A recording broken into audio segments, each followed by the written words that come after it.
Hello, friends. This is Dave Hurwitz, executive editor at ClassicsToday.com, here with the worst. Oh my God, the worst recording of the Franck Symphony you've ever heard in your life. Why they made this, I have no idea. Here it is, the absolute acme of musical decrepitude. I mean, on evidence here, Barenboim is ready for his room in the Verdi home for retired musicians or whatever that thing is. I don't know. It's just terrible, absolutely terrible. Let's see what we have here in the little blurb in the back. I mean, it's always fun to read the puff piece, you know. Daniel Barenboim and the Berlin Philharmonic have maintained a strong artistic partnership for 60 years, and it sounds more than 60 years. They joined forces in a fascinating program of French romantic masterpieces, demonstrating the maestro's unique sense of tonal color and his unerring understanding of style. Oh boy, are they barking up the wrong tree. An album that bears witness to a special, decades-long bond in artistic partnership. Oh, who cares? I mean, screw that. What I want to hear is a great recording of the Franck Symphony in D minor. I don't want to hear about their artistic bond and partnership and all that. You know, they can love each other later. In the meantime, let's listen to Franck. This is horrible. Now, Barenboim recorded this symphony earlier, you know, with the Orchestre de Paris back in these old DG days. That was nothing special either. It really wasn't. It was okay. This has added like 7 minutes to the performance. It's one of the slowest performances on record. I mean, it's Celibidache type. But whereas Celibidache is slow because of intention, that is, he was alert enough to bring off the slowness. It may have been perverse and awful and ridiculous and all of those things. But at least it was because it was what he wanted and he made them play it the way he wanted. This just sounds like senility. I mean, it sounds like unintentional awfulness, and that's really, really bad. And the writing has been on the wall with Barenboim because there was that absolutely dreadful disc of, you know, the Bartók Sonata for two pianos and percussion with Martha Argerich. You know, it was just terrible. And he's busy slipping. I don't know. I mean, it really, really begs the question because this is inexcusably bad. The finale. Let's start with the finale. Let's do things in reverse. The finale, how hard is it to play the opening bar of the finale? It's a bunch of strings going chugga chugga chugga chugga chugga chugga chugga chugga. The rest of the orchestra comes in dum bum bum bum chugga chugga bum bum chugga chugga chugga chugga chugga chugga do do do do do do do. Now that's a very moderate tempo. That's much quicker than his tempo. His tempo is chugga chugga chugga chugga chugga chugga chugga chugga blap blap chugga chugga blap blap chugga chugga blap chugga chugga chugga chugga chugga chugga chugga like that. Number one. Number two, you don't hear the chugga chuggas. It just sounds like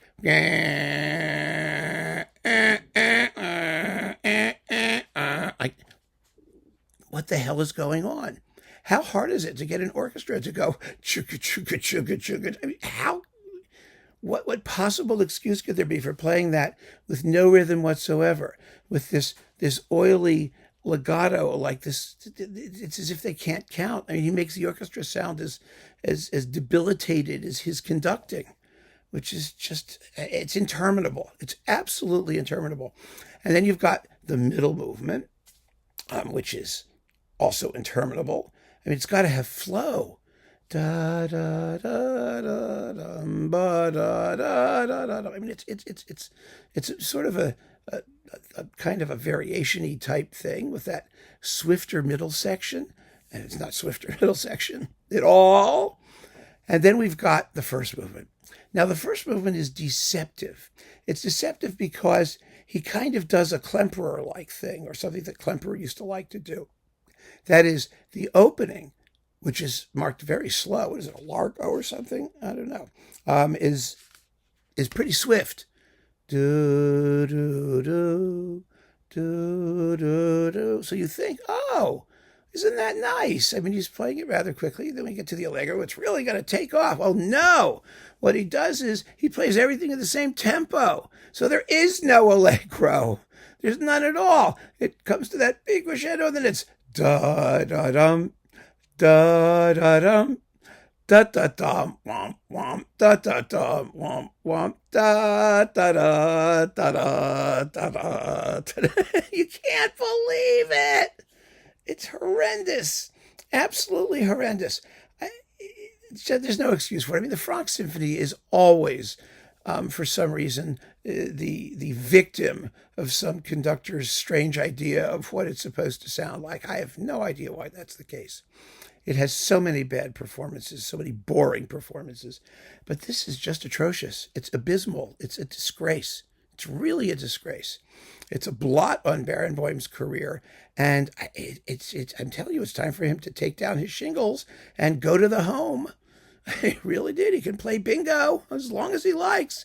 He shouldn't be playing with music on this evidence. Oh, by the way, it has a coupling. Fauré's Pelléas et Melisande suite. Now, how do you screw that up? Just listen, and they'll do it for you. I mean, it's like the symphony. It's slow. It's heavy. It's flaccid. It's rhythmless. It sounds tired, just exhausted. Even the Sicilienne, do do do do do do do do da da da da. It's got to dance a little bit. It's a dance. And when you get to that dun dun cha cha cha dun cha cha cha, it has to have a little bit of lightness. Nothing. Nothing.